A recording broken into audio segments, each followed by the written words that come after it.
Salbadong nakapuli sa Claveria Masbate, ansyam na lunad kan sarong baroto, makali sa enot na mai-report na nawawara kasuudma.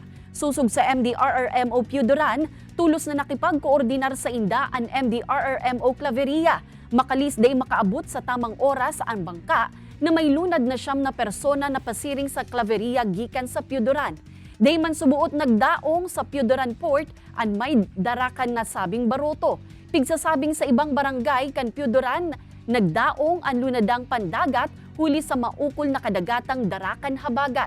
Huli sa sitwasyon kan kadagatan sa ngunyan, pigpapangalad mo na kan mga otoridad ang paglawod kan mga parasira sa lugar. Tulos man kita nagresponde, ang sa tuyang staff nagduman sa Miligan, kasi inaram ang sitwasyon, hindi po pala naglarga. Ali duman sa Miligan, paduman pa si Pauli sa Claveria, alas 8 rin aga. Siguro po, maukol duman sa katahawan, kaya nag-anap sila kigilid, ano?